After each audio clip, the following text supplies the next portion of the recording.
Hello, everybody. So for this video, we're going to talk about the presidency of Bill Clinton during the 1990s. And the Clinton presidency is important in a number of ways. Not only is it really the first post-Cold War presidency, and so it's a presidency that exists in this sort of, you know, brave new world, if you will, where there's no longer this existential threat posed by the Soviet Union. But it also exists in a period of political transition as well. Um, Clinton, as I mentioned in the previous video, is elected in 1992 largely because of a split within the Republican voting base. George H.W. Bush, who in many ways embodied a brand of republicanism that was rapidly dying out by the early 1990s, that would combine social moderation with true fiscal conservatism.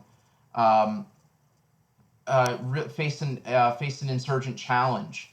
First in the Republican primary from conservative columnist and former Nixon speechwriter Pat Buchanan, and in the general election from independent Texas billionaire Ross Perot, whose message combined a stridently anti-government message that called for the elimination of many government services and balancing the budget, with a element of economic protectionism, calling for efforts, basically against trade policies that would result in further erosion of America's manufacturing base. And so that combination of anti-government rhetoric and economic protectionism would eventually both find their way into the candidacy of Donald Trump in 2016. Many of the aspects of his candidacy actually echo many of the very same arguments made by Perot in 1992, albeit not generally as articulate. But anyway, so Bush faces this, kind of division within the party that had essentially by this point largely rejected him. And then you have Bill Clinton. Clinton is part of a new brand of Democrat that had emerged during the 1980s. Basically, to put this very simply, then during the 1980s, the Democratic Party lost hard in every presidential election that was held that decade in 1980, in 1984, and again in 1988. In every one of those presidential elections, the Democratic Party had lost, and not just lost, but lost badly to Republican challengers. Now, the reason for this is actually very simple, and it was an answer that largely eluded many in the Democratic Party, because it would have forced them to ask some uncomfortable questions. But basically, the reason why all those candidates lost in the 1980s is because they were either unpopular or because they were just not good candidates. In the case of Carter, of course, he lost because he was in the midst of the Iran hostage crisis. He was unpopular because of economic stagnation and stagflation. And really, he never stood a chance of winning a re-election in 1980, with the circumstances being what they were. Um, then 4 years later, you have Walter Mondale, who is this kind of uninspiring candidate who then faces off against a very popular incumbent in Ronald Reagan. And then 4 years later, you have Michael Dukakis, um, who's really in many ways kind of the textbook definition of the kind of smarmy, um, I know better than you type of liberal that many in the country, including yours truly, frankly, despise. And so he lost badly to Bush. And so there's really, kind of a pretty clear reason why the Democrats lost. They had bad candidates. That's the long and the short of it. But rather than recognizing this fundamental fact, um, Clinton and the DLC attributed this solely to policy. That this was entirely due to the policy direction that the United States had gone in during the 1980s. And so, what the DLC advocated was for the Democratic Party to essentially abandon many of the core causes and constituencies to which they had long relied upon. Um, Basically, the DLC promoted what they called a third way for the Democratic Party that was pro business, anti government regulation. Um, Basically, it combined a little bit of social liberalism on a handful of issues with a generally pro business, um, deregulatory message on a lot of things. And so, with Clinton's victory in the 1992 election, they interpret this as a sign that this is, in fact, what people want. And so, basically, once Clinton is elected, he and others, that many of the DLC people he surrounds himself with, uh, who are, of course, in many cases very closely tied to Fortune 500 corporations, they proceed to basically continue the deregulatory policies that have been enacted by his Republican predecessors, Ronald Reagan and George H.W. Bush. And so basically, what they do, the first thing that they do, one of the very first things that Clinton does when he becomes president is he signs off on a trade deal that Bush had negotiated with Canada and Mexico, known as NAFTA, the North American Free Trade Agreement. Now, many in the what remained of organized labor were vehemently against this. They claimed that if you pass this, we've already had our right to strike severely curtailed because of the PATCO strike, and there's been this erosion of organized labor. If you sign this thing, you're going to make it easier for businesses to move jobs overseas, and you're basically going to remove what little bargaining power we have left. And Clinton basically ignored them, and pretty much exactly what they feared would happen did. And throughout the 1990s and the early 2000s, many industries continued to move jobs overseas. Now, Clinton claimed at the time that he signed NAFTA that this would be offset by new jobs in tech and other emerging industries, that for every job that was lost in the manufacturing sector and the industrial areas of the United States, as those types of jobs shifted to low labor costs and not coincidentally low regulatory um, standard countries like Mexico and China, he basically was like, well, this will be offset by these other jobs in other areas. And for a time during the 1990s, that seemed to be proving true with the tech boom that occurred during the mid to late 1990s. But when that went bust in 2000, it very quickly became apparent that no, a lot of these jobs that have been lost due to trade policies and the further erosion of America's industrial base were not going to be replaced with jobs that offered anything resembling a good standard of living. And so instead, many of the people who lost their jobs to NAFTA end up joining the ever growing number of people who find themselves forced to subsist in low wage, um, non-unionized employment that offers little in the way of pay advancement or concrete benefits. Jobs that are, by their very definition, precarious. Jobs in retail and food and other industries. And so this will ultimately continue to accelerate the trend of economic inequality that had begun during the Reagan administration. One of many things that will continue that trend. Now, Clinton does try to address one longstanding liberal cause in the 1990s, which is healthcare. And he does this by attempting to create something actually quite similar to what would eventually materialize in 2010 with the Affordable Care Act. A healthcare system, a kind of hybrid private government partnership that would involve a mandate system. Many of the elements in Clinton's healthcare proposal, which were aggressively flagged by his wife Hillary, um, really eventually made their way into the Affordable Care Act in 2010, um, notably absent the public option that would have allowed for some sort of public healthcare system. But anyway, so that ends up being a big defeat for him. Really, his first year in office, other than basically finalizing what Bush had started with NAFTA, is kind of a bust in terms of domestic policy.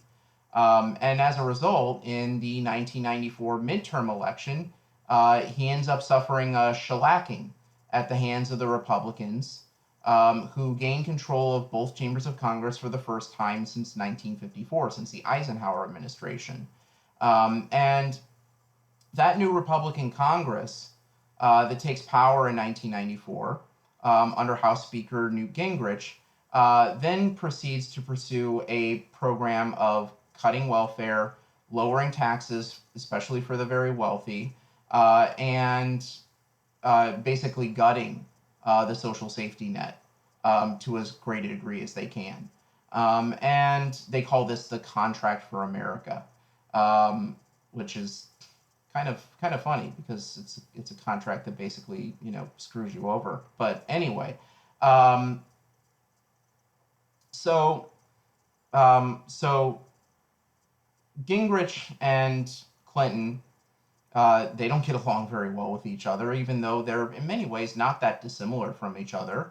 They're both philanderers who cheat on their wives frequently and flagrantly. They're both habitual liars, and they're both, shall we say, lacking in moral convictions. So anyway, despite this, there is an impasse, and in 1995 there was a government shutdown. Um, and in spite of this, and this actually adds to Clinton's popularity because the public correctly blames the Republican Party for the shutdown in 1995. But Clinton ends up winning re-election in 1996 after partly because of the way that the Republicans handled the shutdown, and easily defeating Kansas Republican Bob Dole, who is a decorated World War II veteran, who in many ways was kind of a last vestige of the old moderate, socially and politically moderate Republican Party. But anyway, after winning re-election, Clinton kind of reaches, sort of, not quite really, a truce with Gingrich and the Republicans, and they begin to pursue bipartisan deregulation and efforts to basically end welfare. One of the key provisions of, or one of the key principles that the DLC had advocated during the 1980s was making significant changes to the welfare system, something that Reagan had been advocating since the 1970s, since he had unveiled his famous welfare queen, kind of idea in the 1976 election. Ever since then, there have been an aggressive push to basically defund or reform the nation's welfare system, which was largely a result of the fact that by this point, many had come to think of welfare in thoroughly racialized terms. Welfare was thought of as a program that primarily benefited African Americans. This, in spite of the fact that the majority of welfare recipients were still white, but disproportionately African Americans were seen as benefiting from welfare programs, and many had long argued that welfare created a culture of dependency that eroded individual initiative and trapped people in poverty. That had been the basic argument. And it was one that by the mid 1990s, Clinton and many Democrats had essentially embraced along with their along with the Republicans. And so in 1996, Clinton enacts a major welfare reform. And what this welfare reform does is it replaces the old welfare system that had existed in the United States essentially since the 1930s, since the New Deal, a program known as Aid to Families with Dependent Children, or AFDC, with a new program that was known as Temporary Assistance to Needy Families, or TANF, if you will. And what this new welfare program basically did is it created a new welfare to work requirement. It required people receiving welfare to find work within a specific period of time. Um, and moreover, it essentially decentralized the welfare system in the United States. Prior to the enactment of welfare reform in 1996, welfare was essentially a program that was administered by the federal government. Under the welfare reform passed in 1996, it became a program that was funded by the federal government, but was administered through block grants to individual states. Now, what this means in practical terms is that the welfare system becomes decidedly, for the lack of a better word, um, uneven. Some states receiving block grants continue to offer oftentimes very generous welfare programs to people in their states, while other states, particularly states in the Deep South like Mississippi and Louisiana and various others, enact welfare reform that essentially all but eliminates welfare systems in their individual states. So it's very haphazardly applied. And the end result is that it actually forces a lot of people into jobs so that they can continue to qualify to receive at least some sort of payments. Many people, especially many single mothers, end up taking jobs because they, they can't afford to lose their welfare payments.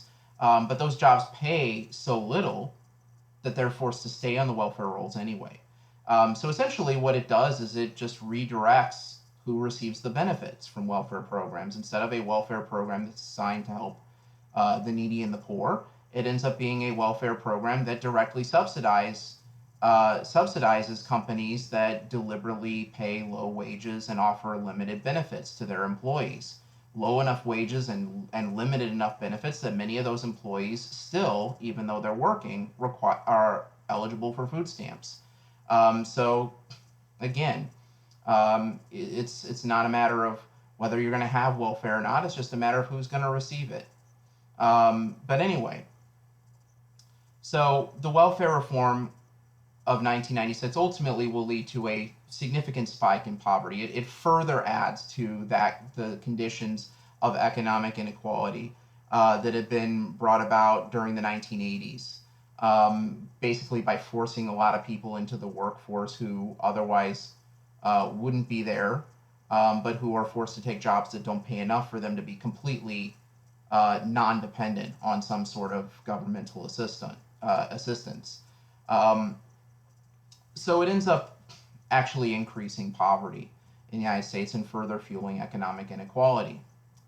Now, in addition to the issue of uh, trade, which NAFTA ends up hurting considerably, and welfare reform, another issue that comes about during the Clinton presidency is a further push for deregulation of the financial industry. And this is an area that'll prove to be particularly disastrous down the road.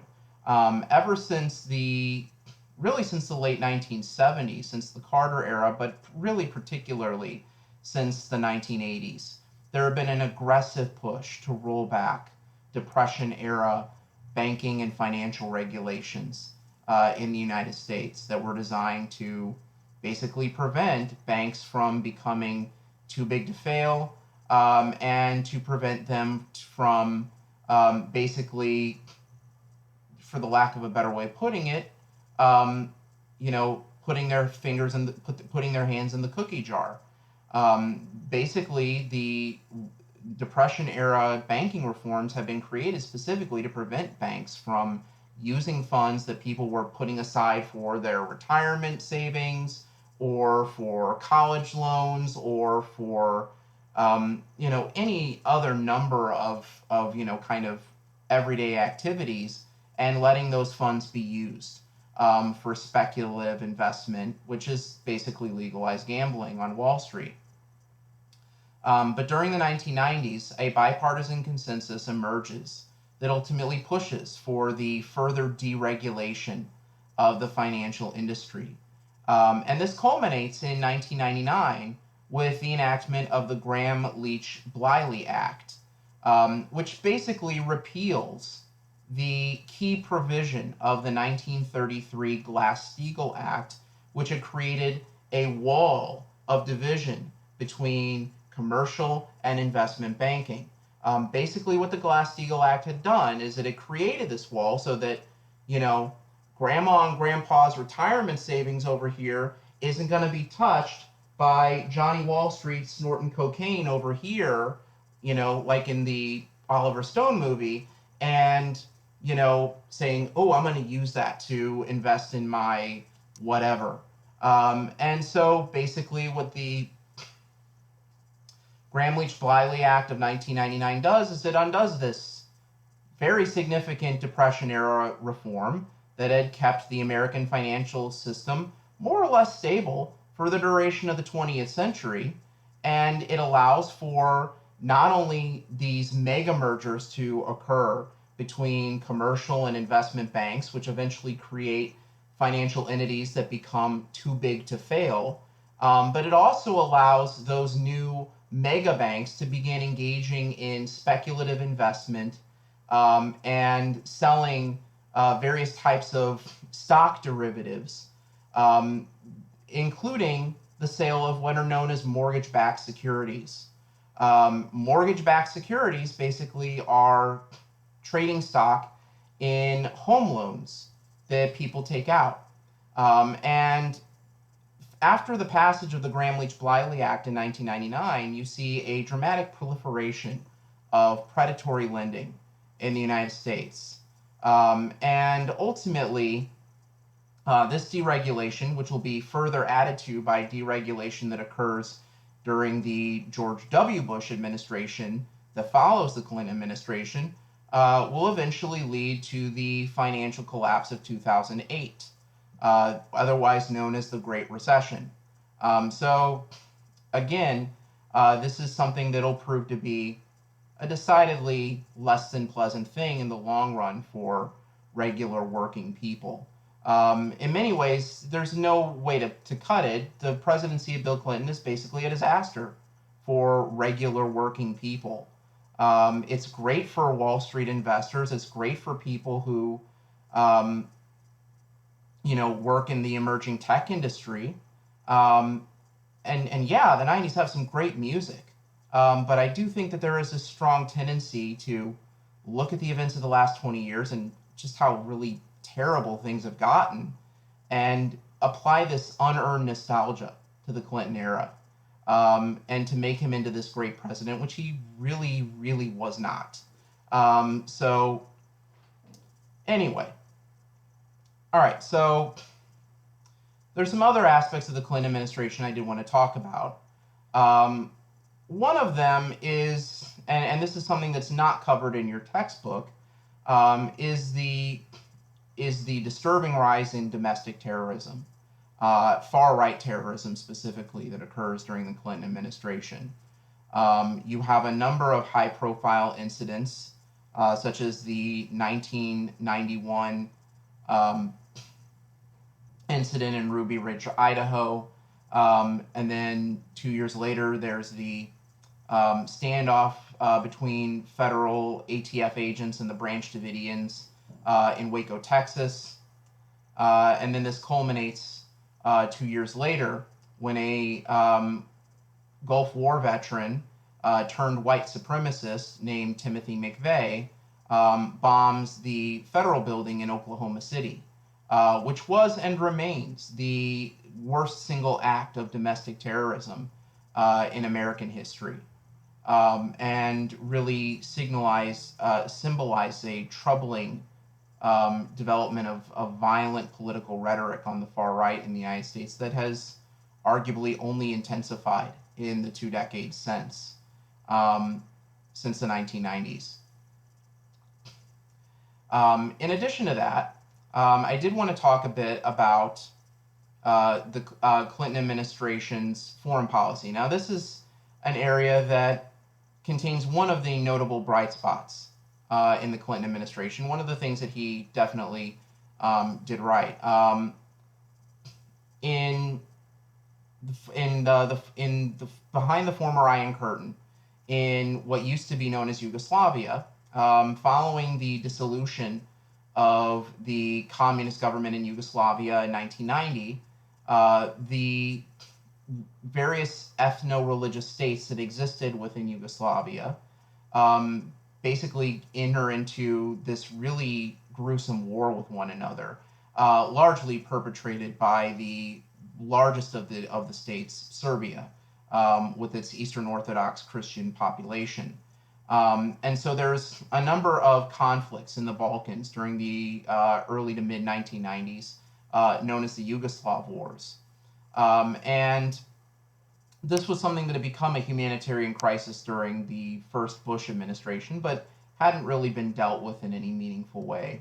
But once Clinton becomes president, particularly once the Serbs began engaging in a campaign of ethnic cleansing, basically the worst genocide in Europe since the end of the Second World War, the Clinton administration had responded in a very firm but very restrained manner, ordering NATO UN airstrikes of Yugoslavia that ultimately resulted in a peace treaty in 1995, known as the Dayton Accords, um, and the putting in place of international peacekeepers in the state of Bosnia Herzegovina, which is a Muslim majority country, which was, again, one of the parts of the former Yugoslavia that the Serbs were trying to ethnically cleanse during this time period. In 1999, towards the end of the century, the Serbs once again sprang into action, this time attacking um, the Bosnian Muslim enclave of Kosovo near ethnic Albanians, not Bosnians. They're Muslim, but they're different ethnicity. Anyway, that resulted again in a series of NATO bombing strikes, and again, it was characterized by a high level of international cooperation, a high level of a very limited type of campaign. In many ways, it's the mere opposite of the kind of go it alone approach that would later characterize the American conflicts in the Middle East that would occur after 9/11 during the Bush administration, during the presidency of George W. Bush. So, in many ways, that has come to be seen retroactively as a kind of high point of the Clinton administration, his handling of the affairs in the Balkans. Um, but in terms of international affairs, Clinton did have some pretty notable missteps, several of which would end up having significant repercussions. When he became president in 1992 or 1993, he inherited a U.S. peacekeeping effort in East Africa, in Somalia, where U.S. Marines have been sent as part of a UN peacekeeping force to provide food to that country's starving population and to combat local warlords. By the time Clinton became president, most of the U.S. Marines had been withdrawn, but American Special Forces units remained in the country trying to combat the various warlords. During one such action, an attempt to acquire one of the captains of Somali warlord Mohammed Farah Aidid, a group of American Special Forces were ambushed in the streets of Mogadishu, an event that became known variously as the Black Hawk Down incident, because it started with the shooting down of an American Black Hawk helicopter, or the Battle of Mogadishu. At the time, this was the most intense urban combat that American forces had seen since the Vietnam War.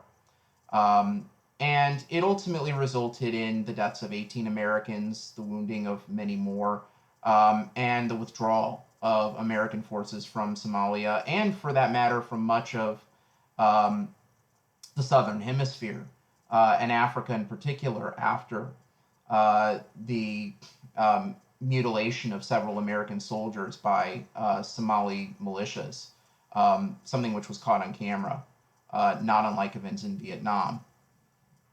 And in the aftermath of the withdrawal from Mogadishu, there are a number of incidents which the U.S. does not intervene with, as they did in the Balkans, most notably the Rwandan Civil War, which results in the massacre via machete of more than 800,000 people just the following year, one of the worst genocides in the modern era. Um, but the bigger picture with regard to what happened in Mogadishu is that it missed a critical element. The attack on American forces in Mogadishu um, carried out a very specific type of attack on American forces that reflected tactics that had been taught to Islamic fundamentalist fighters to use against the Soviets in Afghanistan, tactics that were taught to them by the CIA. And so many now believe that the attack on American forces in Mogadishu was an early action undertaken by Osama bin Laden's terror group, Al Qaeda, or at least with help from Al Qaeda, which throughout the 1990s would then proceed to carry on a series of even more significant terror attacks on American targets. Basically, Osama bin Laden was mad that Americans had been stationed in Saudi Arabia, which is, of course, the site of many of Islam's holiest sites during the Persian Gulf War during Operation Desert Storm. And so he creates this terror network operating out of Afghanistan that launches a series of attacks on American targets. This includes the terror attacks on the American embassies in Kenya and Tanzania in 1998, and the attack on the American warship, the USS Cole, a destroyer, in the Gulf of Aden in 2000. The links between these events and um, the larger schemes that they portended to went unnoticed at the time period. And that, coupled with several other missteps, which I'll detail in the next video on 9/11, would ultimately culminate in the worst terrorist attack in American history, the 9/11 attacks in New York and Washington and Pennsylvania. So that was one key opportunity that was a danger that was in many ways underestimated at the time by the Clinton administration, the danger posed by Al Qaeda. But anyway, so that brings us to the final thing that I wanted to talk about in this video about Bill Clinton, which is, of course, his famous impeachment. Clinton famously is one of now only 3 American presidents to have actually been impeached. Nixon would have been impeached had he not resigned, so there would have been 4 other than that, now including Donald Trump. But he resigned beforehand. So Clinton became only the 2nd American president at the time to have faced impeachment. And the reason he was impeached was, frankly, pretty stupid. Basically, ever since Clinton came into office, Republican operatives have been trying to find reasons to impeach him. First, they focus on this whole supposed real estate deal in Arkansas known as Whitewater. And when that doesn't turn up with really much evidence, they focus on various allegations of sexual harassment that have been leveled against Bill Clinton pretty much throughout his public career. And so ultimately, an independent counsel is appointed by Chief Justice William Rehnquist, Kenneth Starr, and in 1997, that independent counsel uncovers the existence of an illicit office affair between Bill Clinton and one of his interns, Monica Lewinsky. And ultimately, this affair is confirmed in tapes that are recorded by one of Lewinsky's at the time friends, Linda Tripp, who secretly recorded her conversations in which she admitted to certain activities with Bill Clinton. And so basically, this eventually becomes public. Clinton is caught in a lie, denying the affair, saying, I quote, "I did not have sex with that woman, Miss Lewinsky." And then there's a bit of back and forth where he tries to, define sex in very, very specific terms that exclude a lot of activities that most people would consider sex. And yeah, he ends up being impeached by the House in purely partisan impeachment. And then there's a trial in the Senate.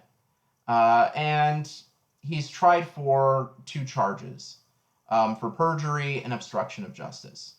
Ultimately, there's not enough support in the Senate because you need a two-thirds majority to receive a conviction and removal under impeachment articles to remove him from office. And so it ends up being largely a forlorn exercise. As I mentioned previously regarding Newt Gingrich and his philandering past, it eventually comes to light during the impeachment trial that Gingrich, who was one of the people who would aggressively push the impeachment because of, family values and all that, had in fact been having an affair with a woman while his own wife was critically ill, which is, just the epitome of family values right there. And he was eventually forced to resign. A number of other people who are similarly implicated in doing other not so great things, at least from the context of if you value marriage as an institution. And so, yeah, it ends up being a total mess. It actually benefits Clinton politically because many people saw it as the naked partisan effort that it in fact was. But there is a larger and I think a more significant effect of it. The charges that Clinton was brought up for in the 1998 impeachment were, by anybody's definition, pretty ridiculous. They didn't rise to the level of a truly impeachable offense. Clinton had engaged in a certainly inappropriate and, depending on your definition of how you define marriage, immoral relationship with Monica Lewinsky. But what he had done didn't directly affect national security. It didn't involve corruption or anything like that. But nonetheless, even though one could argue that he never should have been impeached, one could also make the argument that once confronted with the evidence of his affair and the nature of his affair, which after all was with a person who worked for him, that he should have resigned for the good of the presidency and in particular for the good of, feminism in the United States, which by this point feminism is associated with the Democratic Party. And so one could argue that Clinton's failure to resign kind of normalizes a degree of sexual deviancy that ultimately, again, paved the way for what we've got right now. So, yeah. So anyway, yeah, that's my video. That is my exceptionally cynical take on the Clinton presidency, which clearly I have some thoughts about. So anyway, when we return back for the next video, we'll look at the even more disastrous presidency of George W. Bush.